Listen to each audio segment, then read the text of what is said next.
Welcome to our Indie-stry chat. The members of Bloodhound Pix and an occasional guest give their no BS experiences with current aspects of the industry.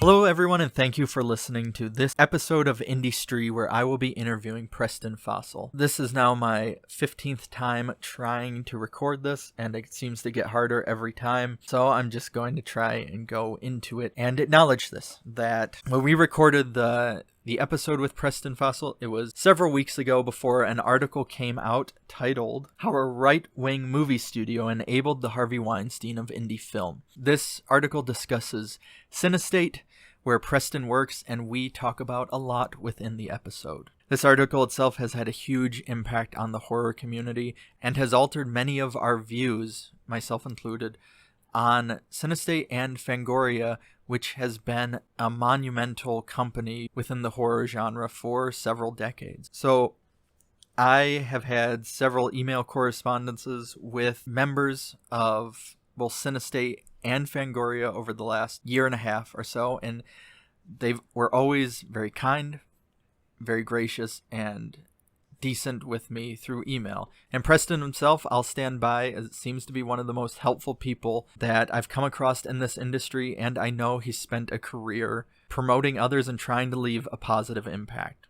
With all that included, this does not change what happened to the victims and how these issues were dealt with. And I know it must be hard for members of those communities, the people that used to write for them, the fans, but most importantly, I know it is difficult for the victims, and that's where our focus should lie.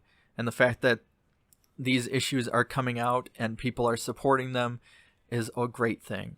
So I think that's as good as it's going to get for this episode, because I don't think I can record this anymore to try and make it any better, and this is as much from the heart as I can make it, as somebody who's been a fan of Fangoria my whole life, who is also trying to deal with this information as a fan and moving forward. So, thank you for listening, and again, I am very gracious that Preston was willing to interview, and it was a great time interviewing him, and he was incredibly kind, and yeah, enjoy.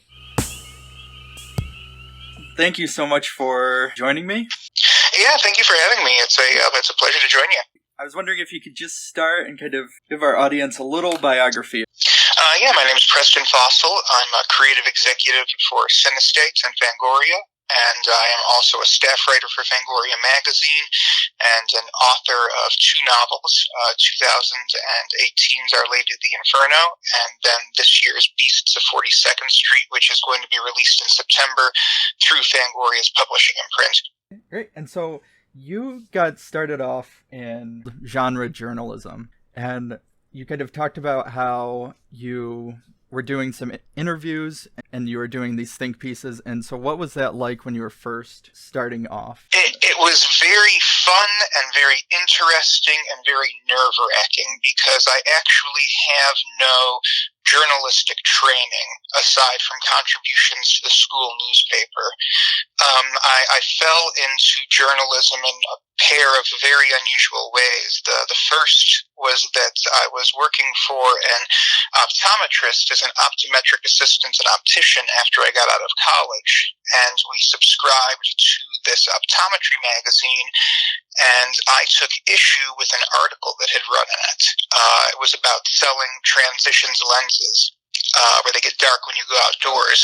Yeah. And I felt that the article, one, was dishonest. I felt that it was advocating sales tactics that I did not think were ethical. And then two, ethical considerations aside, it was just very poorly written. There were so many grammatical errors and syntactical errors and like dangling modifiers, sentence fragments, yada, yada, yada. And I was feeling particularly bitchy that afternoon. And so I sat down and I copied a paragraph of this article into an email, and I addressed it to the magazine's editor. And I said, one, with the rise of online optical, people are growing more and more untrusting of people working in brick and mortar optical. And you've got online eyeglass stores running advertisements talking about the greedy middlemen and, cutting out the brick and mortar guys who are just trying to cheat you. And then here along comes this article basically advocating lying to patients in order to make a sale. And it's no wonder that Online Optical is able to, get away with advertising this stuff. And then two, that aside, how the hell did this even make it past the editorial process? It's written abominably. And I actually diagram this entire paragraph in the email, pointing out every single grammatical and spelling and syntactical error in this paragraph. And I figured this guy is going to read this and he's going to think, wow, this guy's an asshole, and that's going to be the end of it. And a couple of weeks later, I was surprised. I got a response back from the editor of the magazine, and he says, you know what, you're right. This wasn't as vetted as well as it should have been. We're going to print a retraction, and as long as you think you're such a good writer, why don't you write something for us yourself? And at the time, I thought he was being serious. I'd come to find out later that that was sarcasm, but it went completely over my head. And so I actually did sit down and write an article and submit it to them. And they wrote back, and they says, wow, this is actually really interesting. How would you like to start writing for us on a regular basis? And so that was my introduction to being a journalist. I started writing articles for this optometry magazine. I've been doing that since 2012. And then flash forward to 2013, and I was at Texas Frightmare Weekend, which is a yearly horror convention in Dallas.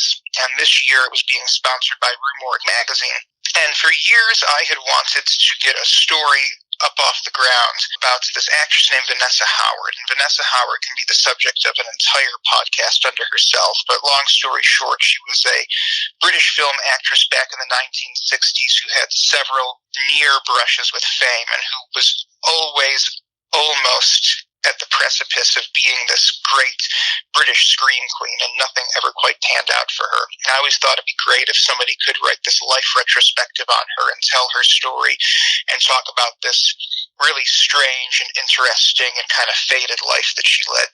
And as I was writing more and more for 2020 for the optometry magazine, I started to get the idea, well, you want to read this thing, why don't you write it?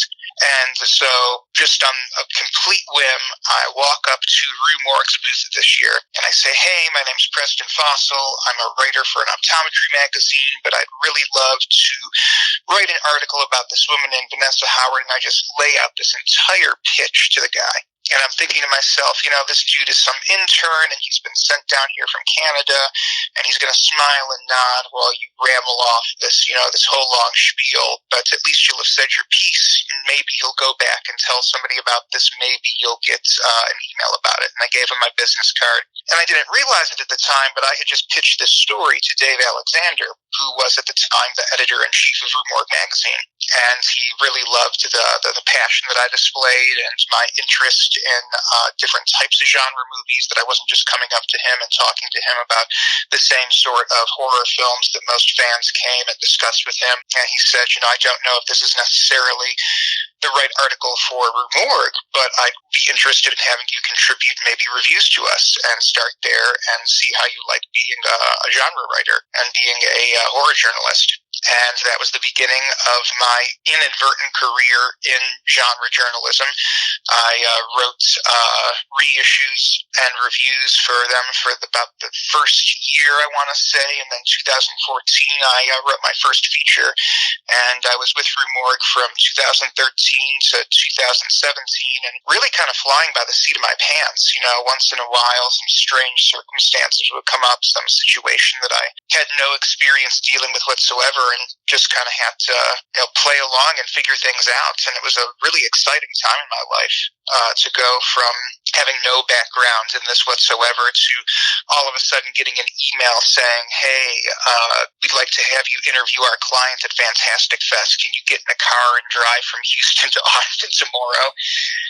So it was really great and really scary, and I learned a lot of stuff, and I'm honestly still learning stuff. Okay. No, that's incredible. So there is, I guess, what's interesting is, since there are so many sites now or magazines, or in general, there's just a ton of people talking about horror journalism and, genre journalism. And so what is kind of and a lot of these are, for where they're not paying and it's just people doing it because they're passionate. And then I was wondering if you could talk a little bit about kind of the idea of, for doing this freelance work. I mean, a lot of it is a trade-off, and you've got to make decisions for yourself about what's worth it, what's not. I myself have contributed to different outlets where I wasn't necessarily paid up front, but where I got free tickets to a film festival, and I got to go and attend this film festival I might not otherwise have been able to have afforded to go to, or I got, free merchandise in exchange for watching it and honestly writing about it, or I just got the experience of getting to meet people. And I'm very conflicted about that in retrospect, because I realize now how many people are trying to make a living at being genre journalists and at just trying to be journalists. And I realize that working for free can potentially sort of devalue their occupation and put them in a position where they're having to basically compete with people like me 4 or 5 years ago who was doing this stuff for free or in exchange for swag. And at the same time, there's, so many aspiring writers out there who want to get their foot in the door, but because of the current market, they really can't unless they're doing some of that stuff gratis. It's a very conflicting situation for me, and I certainly don't want to be in the position of being the person to make the final judgment of what's right, what's wrong, when you should do something for free, when you should expect to be paid for it. It's difficult.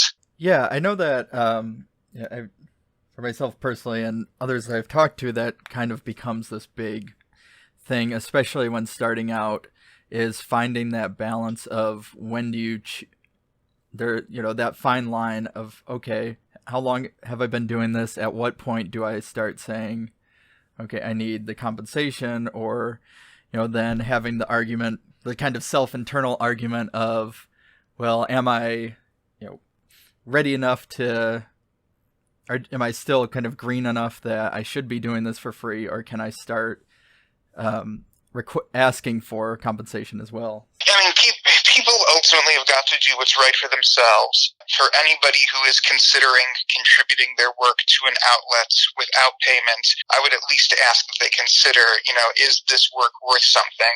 Is the exposure worth something? And is this negatively affecting other people in my field? It's a decision that's got to be made with conscious thought behind it. I would certainly say don't write in exchange for absolutely nothing. Are you going to get that opportunity to further your career? Are you going to get to go to that film festival? If somebody says, hey, I want you to write me 2,000 words on, yada, yada, yada, XYZ, and I'm just going to put it out there, maybe that's not necessarily a good trade-off or a great trade-off. Like I said, it's a decision that everybody has to make for themselves and what they feel right about themselves. And so you ended up kind of moving on to taking on more creative ventures where, for a long time, there was always this sense of, and I hate this term that ends up coming up, or this old joke, but there's the cliche joke that people used to say where it's like, for those that can't do, they teach, which I think is awful because I have so much respect for teachers. But there became this thing, I know, at least when I was younger and I was started to first do this, where it was like, oh, if you're doing horror journalism, then that's what your focus is the more academic, the more criticism part of it, but then having the other side of, then you're not the one, I guess, doing the creative outlet version of it.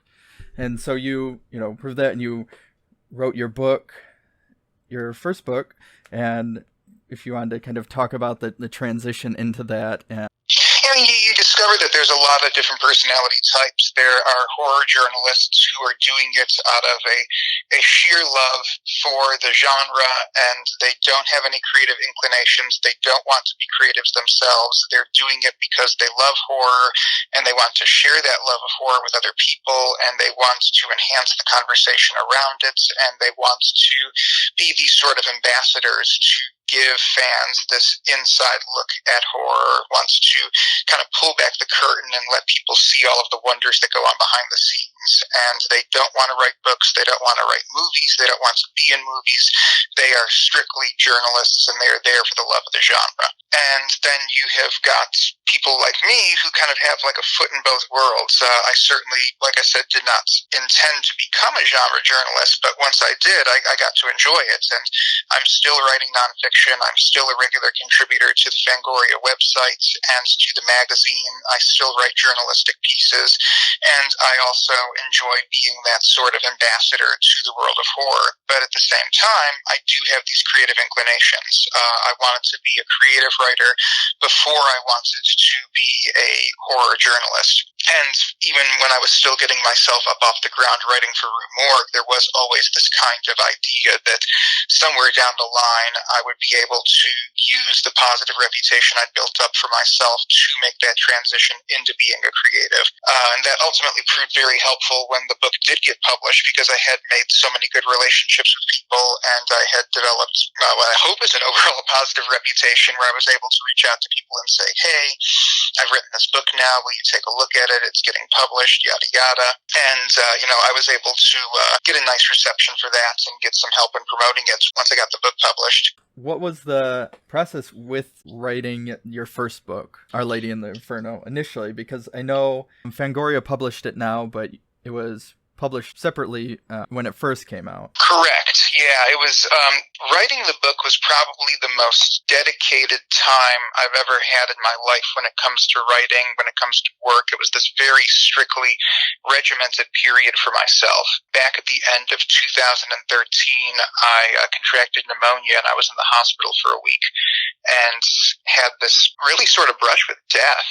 It was antibiotic resistant pneumonia, and one half of one of my lungs stopped functioning, and it was kind of touch and go for a while. And in the months after that, I really thought to myself, you almost died. You're not even 30 yet. That was almost the end for you. And you've written some movie reviews, and you sell glasses, and is that what you want your legacy to be? And so moving into the spring of 2014, I really buckled down and decided, it's going to be now or never. You've got to write this book, and if it never gets published, if it never gets picked up, even if you just write it, at least you will have accomplished writing a good book.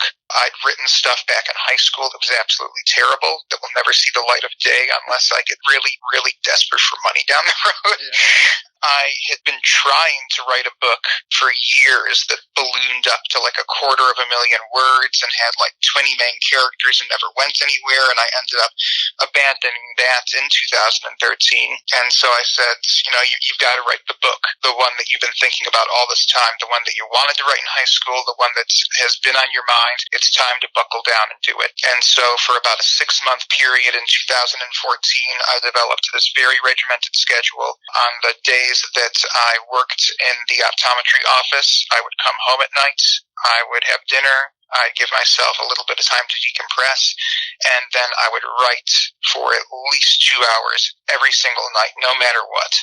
If my day sucked, if my day was great, if it was a Monday, if it was a Saturday, if I had to drive out to Austin for Fantastic Fest for Rue Morgue and conduct some interviews and then drive back the same day because I wasn't able to get a motel room, I got back home and I wrote. And there wasn't a single night during those 6 months that I wasn't working on the book. And on the days that I wasn't working in the optometrist's office, in the morning I would do my nonfiction writing, I would do my Rue Morgue articles, I would do my optometry articles, give myself the rest of the day to enjoy myself, and then come nightfall, at least 2 hours write. And after about 6 months of writing and editing, I had the book and it was good. And moving into 2015, I started shopping it around, and I spent all of 2015 submitting it places and getting it shot down again and again. And I spent most of 2016 shopping it around, and finally moving into the end of 2016, I got it picked up by an independent press based out of Georgia called Fearfront. and they had had one line of books come out already that had enjoyed some small degree of success, and they were gearing up for a second line, and Our Lady of the Inferno was acquired as part of this second line of Fearfront's horror novels, and it came out in December of 2016, and I sold about 20 copies of it, and then as small upstart presses are wont to do, Fearfront went under. And I said to myself, okay, that was cool. You sold a book for publication, and it got published, and some people bought it. And going back to what I was saying earlier, I was able to reach out to some of the contacts I had made writing for Rue Morgue, and I got a couple of different outlets to cover it. So I got positive write-ups in a couple of places, and I could at least say to myself, you wrote your book, you got it out there, some people read it, some people liked it, this was a thing. And moving now into the spring of 2017, I had been a regular contributor to a website called cinedump.com since 2015. And my editor there, a guy named Jesse Hobson, who's just a great guy and who I would be remiss not to just call out as a really great person, a really great friend, and a really great editor, sent me a message saying, hey, I just received a press release saying that they're looking for extras to play victims in a new Puppet Master film they're shooting in Dallas, and it looks like it's not that far from where you live, and, it'd be really cool for you to apply to be an extra and get killed, and then maybe you can write about it for Rue Morgue, because, Rue Morgue is a Canadian publication, and so a lot of their set visit articles are for Canadian films, and I'd never really gotten to do a set visit before, and he said, this can kind of be your back door to a set visit, and so I applied, and I got chosen, and I spent a week running around the Ambassador Hotel in Dallas, getting killed and chased by puppets, and I figure, again, this was this cool thing that happened, and I'll always have that memory. And flash forward to another Texas Frightmare weekend in 2017,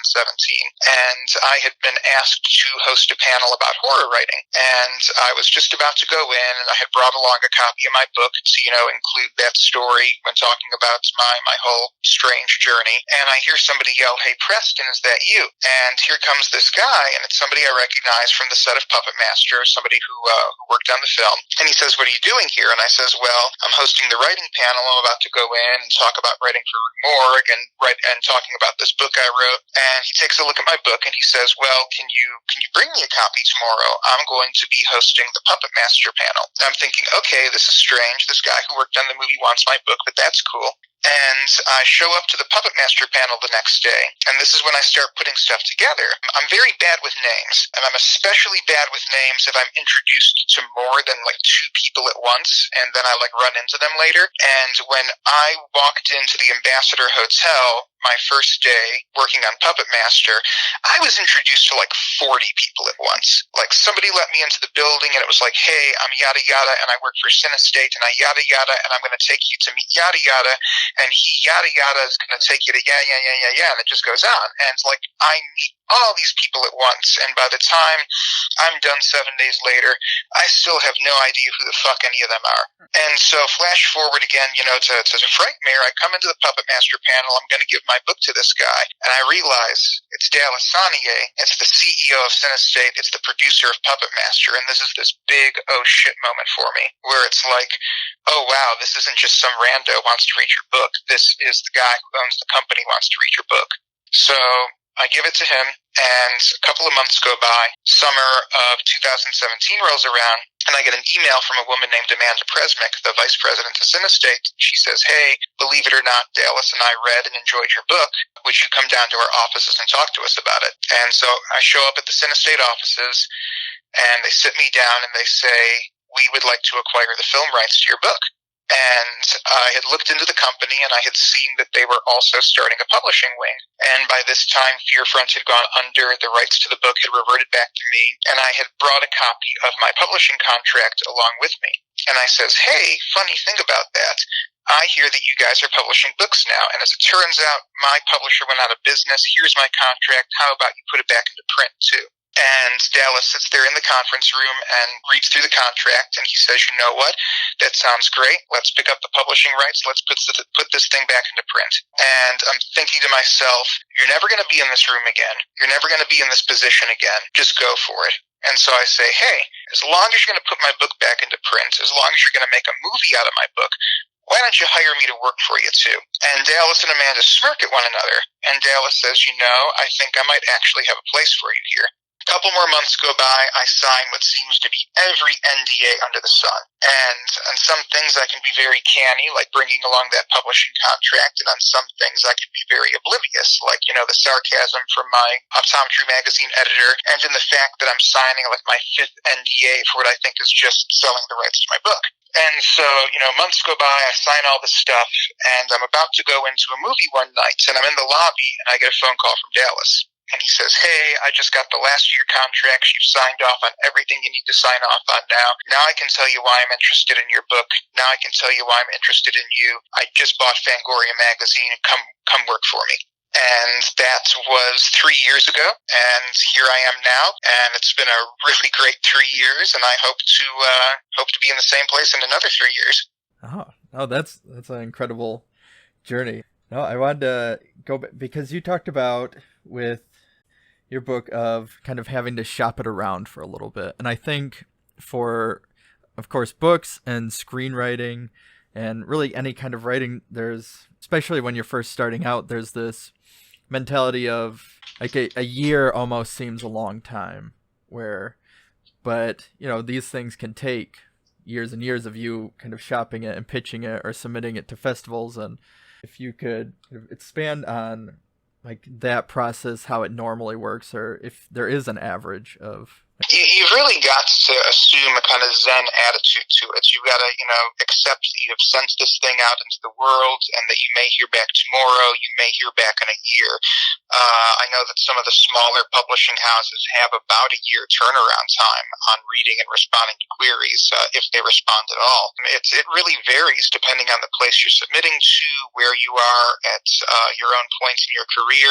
There's just so many different variables. And so it's become something that you realize you cannot stress about, because if you stress about it even just a little bit, then it becomes so easy for that to snowball, and it becomes all consuming, and your entire life just becomes this one constant worry session about whether or not anybody is reading your manuscript, about whether or not anybody is watching your screener. And so you learn to develop this attitude that, okay, it's out there, I may hear back about it, I may not hear back about it. If I hear back about it, it may not be good news, and if it's not, then I move on, and if it's good news, then great. And just go about your life. I think the fact that I did have my work with Rue Morgue that I enjoyed, and I think that I more or less enjoyed working as an optometric assistant, really helped me in maintaining this kind of mental equilibrium where I wasn't stressing constantly about my stuff being out there.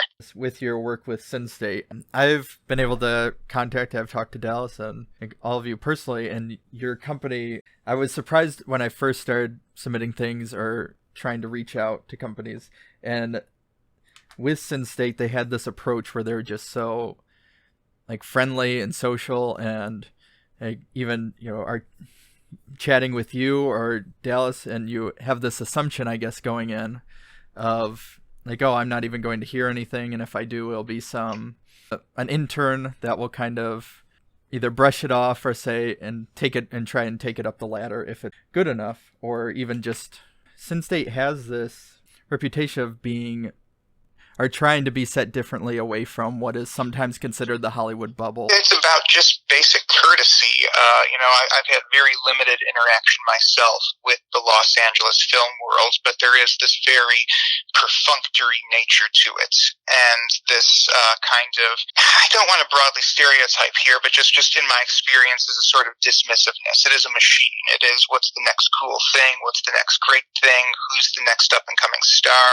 BoJack Horseman really captures that so well. I was watching the show before I got to where I am right now, but going back and watching that in retrospect, it really did capture this fast-paced, dismissive sort of culture of superficiality and disposability of people. And that's the exact opposite of what we want to do.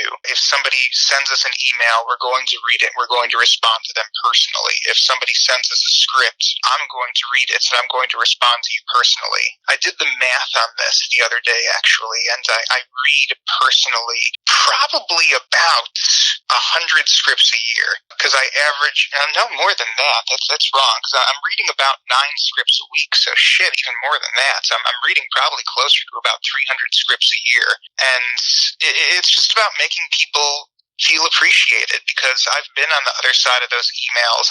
Everybody working at the company has been on the other side of those emails, putting yourself out there, putting your work out there, just wanting to be seen, just wanting to be heard, just wanting to be appreciated. And we all know what it feels like not to get that email back. And we all know what it feels like to get an email back and it's just some very cold, dismissive form letter. And that's never what we want to do. That's never who we want to be. So if you're reaching out to us, Dallas is going to respond to you. I'm going to respond to you. Somebody's going to respond to you, and they're going to respond to you as a person and as a human being and somebody who has worked hard to get where they are and as somebody who has put effort into something. And even if I receive and read the absolute worst screenplay or worst manuscript that has ever been written, if I get, something that is essentially a 1950s black and white DIY B-movie that would have been featured on Mystery Science Theater 3000, I'm still going to read it. I'm still going to consider it the same way that I would consider a script that had been brought to me by a Warner Brothers representative. And I'm going to find something in there positive to say about it. And I'm going to find some kind of advice that I can give to the writer so that they can improve themselves, so they can improve their project, so they can feel seen and feel heard and know that they're not just screaming into a void and that they're not just some cog in this fantastic machine that can chew them up at any moment and go on functioning. But they're a person and that we appreciate them, even if they don't have the right material to work with us, even if they aren't the right person to work with us, at least they've gotten that consideration. Yeah, that's incredible. And as I said before, I had nothing but great kind of conversations with anyone within Cinestate or Fangoria or any of the companies. And so this is kind of a little funny thing that I always think about is with Fangoria, and it's starting up now and it's doing the quarterlies edition. There is a different, I guess, approach that you've been taking, and I know then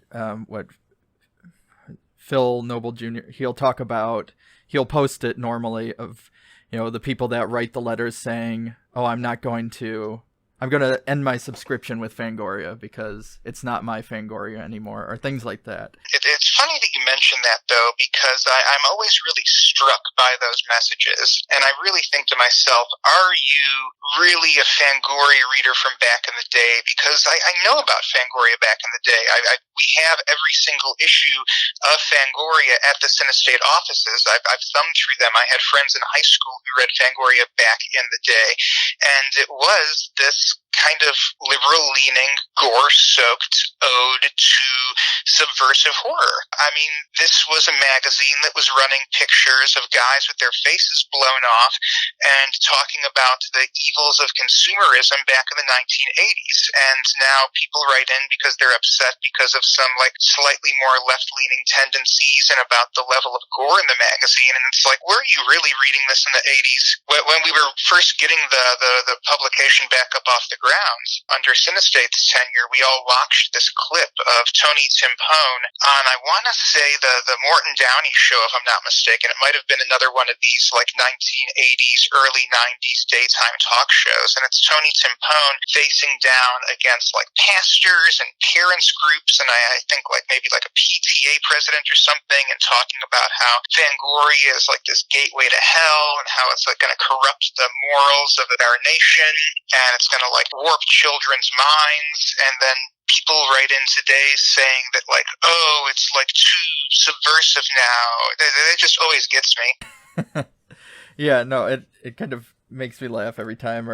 And with the new issues, yeah, I can't really see it personally, but I'm always curious about it. Yeah, I mean, back in Oklahoma, even in the late 90s, early 2000s, it was still seen as this very dangerous, subversive publication. There were certain places that sold it next to the pornography. It's you had, Playboy and Hustler and Fangoria. And I went to school with guys who had to hide their Fangorias under their mattresses or under their beds the same way that somebody else would hide, a nudie magazine, because if their parents found out that they were reading Fangoria, it was, oh shit, you are are, Satan's spawn and your morals have been corrupted and you're part of the problem. And it was this very dangerous underground thing. And it's funny to think now that anybody who grew up reading that could now be part of the establishment and thinking that Fangoria was also ever part of the establishment. So I know you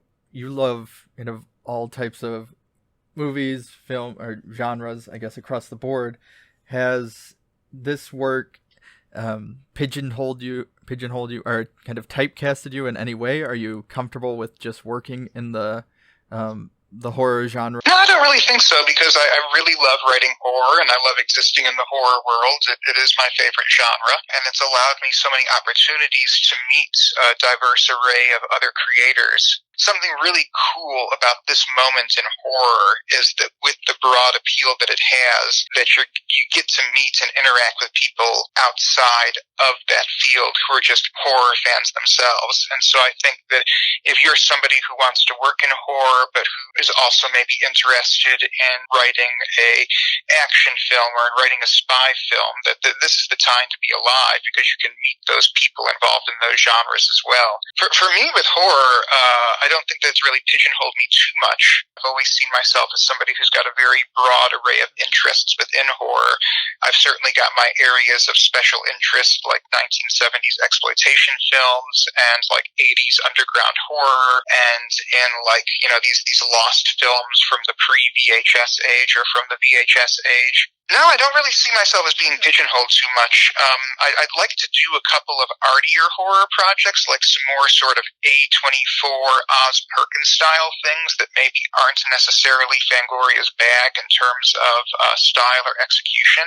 But again, this has given me the opportunity to meet the people who I would want to have those conversations with. Oh yeah, you've talked about what is or isn't horror anymore, because there's some people that think they have they're the gatekeepers of that, but we talked about the book, what was it, A Glimpse of a Tiger, and that kind of has the same thing where it's set up almost like a romantic book until the very end.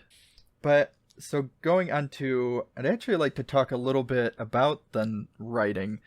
Is there certain elements, certain tropes, certain approaches that you would take with that rather than you would, say, a comedy or a drama? Or are there little tricks or tips or tricks that you could recommend to people that they may not think of, but it helps when writing that something that builds dread or suspense or fear over another genre? The best piece of advice that I always like to give to people in terms of writing, and this is really for horror, for any genre, is to make your people real, to make them multifaceted, to make them actual human beings. And no matter what genre you're working in, that's going to make your project all the more effective. And I guess especially in horror, because if you're able to empathize with a protagonist, then it really enhances that sense of fear. But don't just make them archetypes, don't make them kind of cardboard cutouts. Really think of them and who they are and what kind of lives they've led and where they are. I like to tell people, come up with a list of your character's favorite things. What music do they listen to? What movies do they enjoy? Do they like movies? Do they like books? If they like books, what do they like to read? What don't they like to read? What are their favorite food? What are their presets on their car radio? Do they have a car? A person is made up of all of these little bits and bobs that form their personality and form who they are and how they see the world. And if you really think about all of those things and you're able to give those to your character, it's going to make them more of a person. And then when bad things start to happen to them, the audience is going to feel more of that, and it's going to be more of this sense of dread because they've gotten to know this character as a person. And it's no longer bad things happening to some cipher. It's bad things happening to somebody that they've gotten to know and hopefully liked. No, I think that's probably some of the best advice that you can give. I don't know, as we're kind of wrapping up, I know as part of this podcast we also highlight a lot of obscure works, either books, film, television, whatever, that we think deserve kind of to be heard a little bit or seen. And is there anything that you really champion, I guess, and you would like to kind of highlight? I mean, I'll always champion this film called Girly. This stars Vanessa Howard, who I talked about at the top of the podcast. It's currently available for rent on Prime. I think the last I checked, it's like $3. And it's this really great, really weird, trippy 1960s British proto-slasher. It's basically an R-rated Addams Family, and it's about this wealthy, crazy family living in this manor house somewhere on the outskirts of London, and they kidnap hippies and bums and bring them back and force them to participate in this elaborate role-playing fantasy where they're the perfect family, and anybody who breaks the rules of this strictly regimented fantasy life gets ritualistically sacrificed in deadly playground games. And it's really not like anything you have seen before. It really stands alone as a kind of unique genre unto itself. It's kind of a slasher, and it's kind of a dark comedy, and it's also this weird sort of anti-colonialist deconstruction of British life in the middle of the 20th century, and it's just so many things at once. And like I said about Vanessa Howard, this is the kind of thing where I could talk for the entire duration of a podcast about it. But for any horror fans out there who've never seen Girly, it's directed by great Freddie Francis, and it's got a fantastic cast, and it's something that really just needs to be seen to be believed. Yeah, I haven't seen it. I'll check it out. And actually, this one's not quite so obscure. This is a more recent one, but it's a movie that I've found myself singing its praises lately. A movie called Antrim. Oh, yep. And yeah, I actually first read about this in a Bloody Disgusting article about great found footage movies you may have missed. And this really only came out 2 years ago in 2018 and hit the festival circuits. And it's really been gaining a lot of steam lately because it's free on Prime. And I think that probably 75% of the people who've watched this thing watched it at home during the quarantine.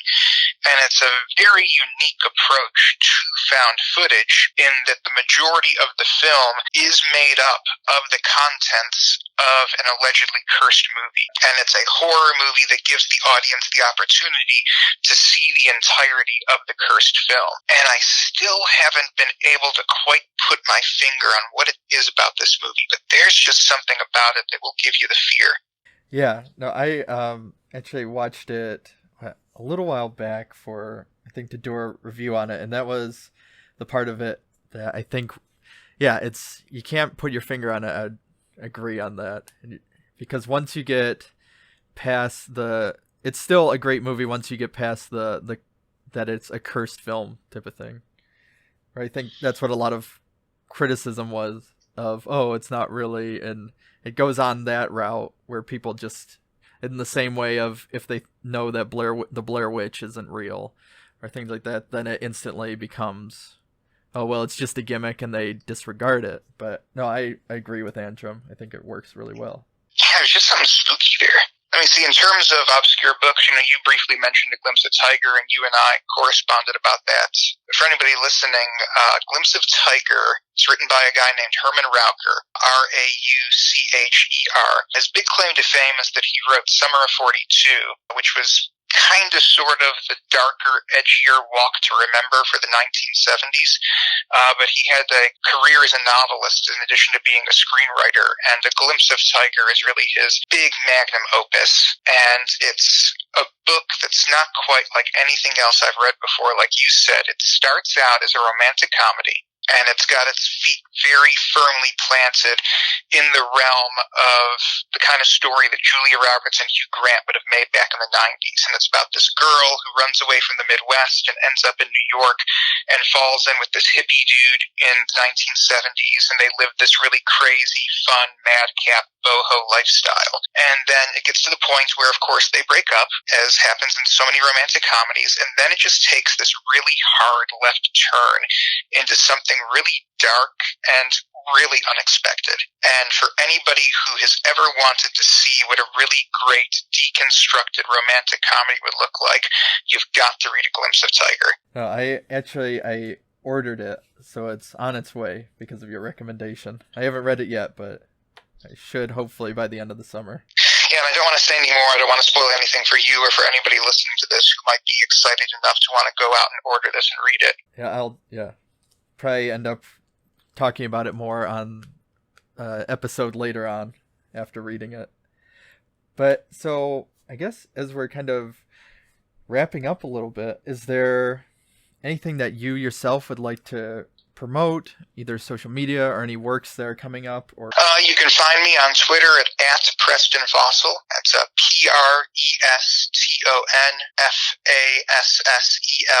My book, Our Lady of the Inferno, is still available to order through Amazon. And keep your eyes peeled for Beasts of 42nd Street. That's coming out in September. And we should hopefully have pre-orders available sometime at the end of June, beginning of July. It's been really great having you, Preston, and thank you for joining me on this and really giving a lot of great information. Yeah, thank you for having me. Have a great rest of the day.